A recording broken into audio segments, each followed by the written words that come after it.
Good morning 7th class. ये आज की आपकी वर्कशीट है।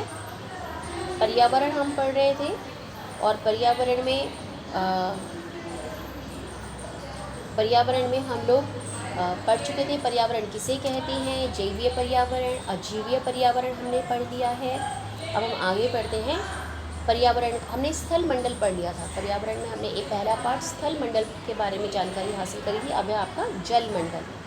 जल के क्षेत्र को जलमंडल कहते हैं। जहाँ जहाँ जल पाया जाता है उसे जलमंडल कहते हैं, जैसे नदी, झील, समुद्र, महासागर। ठीक है, ये सब क्या है, जलमंडल। और ये जो जलमंडल है ये सभी के लिए बहुत आवश्यक है। और जो पानी है वो 3 अवस्थाओं में आपको मिलता है। आपको पता है, ठोस के रूप में बर्फ़ मिलती है, तरल के रूप में मिलता है और गैस के रूप में, भाप के रूप में आपको मिलता है।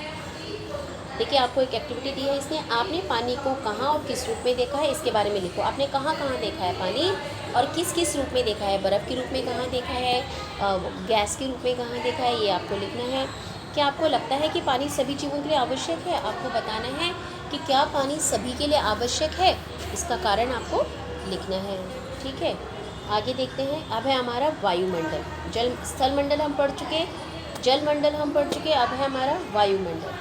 पृथ्वी के चारों ओर फैली वायु की पतली परत को वायुमंडल कहते हैं। ठीक है, ये जैसे पृथ्वी है और पृथ्वी के चारों तरफ ये हवा का एक चादर है। ठीक है, इसको कहते हैं हम वायुमंडल। और ये क्यों ऐसे टिकी क्यों रहती है? क्योंकि पृथ्वी के अंदर जो गुरुत्वाकर्षण शक्ति है वो इसको अपनी ओर खींचे रखती है। गुरुत्वाकर्षण एक शक्ति होती है जिससे कि चीज़ें अपनी ओर पृथ्वी खींच सकती है। और ये वायुमंडल क्या करता है? सूर्य की झुलसाने वाली गर्मी और हानिकारक किरणों से हमारी रक्षा करता है। ये पर्यावरण सूरज से आने वाली जो हानिकारक किरणें होती हैं उनसे हमें बचाता है।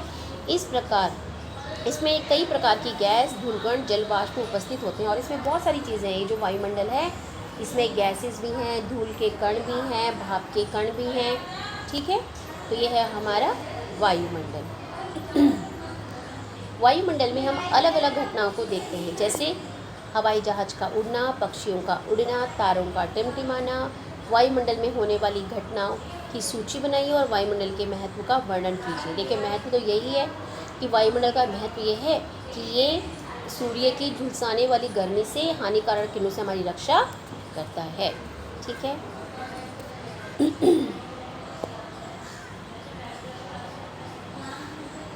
जो ये वायुमंडल है ये विभिन्न गैसों का मिश्रण है। पृथ्वी के वायुमंडल में सबसे ज़्यादा जो गैस है वो है नाइट्रोजन, 78%। उसके बाद ऑक्सीजन है जिसको आप सांस लेते हैं, वो है 21%। ठीक है, वायु में और इसके अलावा और भी गैसें हैं जो बहुत कम मात्रा में होती हैं, जैसे कार्बन डाइऑक्साइड, नियॉन और हाइड्रोजन। मुख्यतः 2 ही गैसें हैं हमारे वायु में। 78% है आपकी नाइट्रोजन और 21% है आपकी ऑक्सीजन।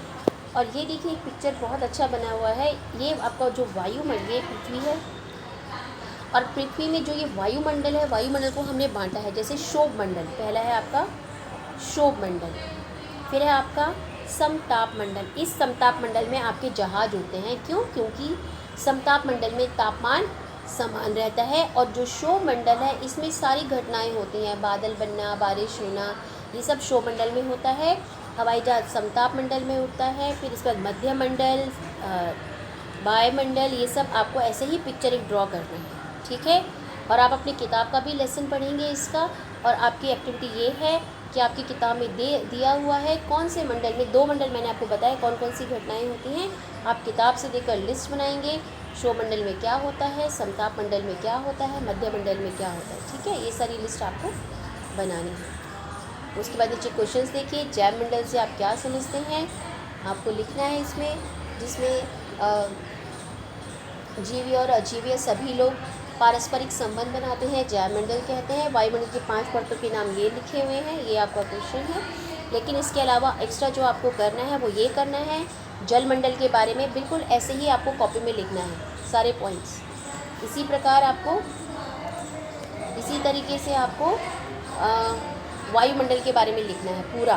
पहले जल मंडल लिखेंगे, फिर वायुमंडल लिखेंगे। जैसे हमने स्थल मंडल के बारे में पॉइंट्स लिखे थे, ऐसे ही जलमंडल और वायुमंडल के बारे में पॉइंट्स लिखेंगे। और फिर अगला काम आपका है कि आपको ये पिक्चर बनानी है और ये पिक्चर बना के प्रत्येक मंडल के बारे में लिखना है कि इस मंडल में कौन सी खास बात होती है। ठीक है, ये आपका काम है, टेस्ट भी है, काम भी है, दोनों काम आप आराम से करेंगे। और फिर आप टेस्ट आप मेरे नंबर पर भेज दें और बाद में चेक करने के लिए मैं बुलाऊंगी जब आपको, तब आप कॉपी लेकर आएंगे।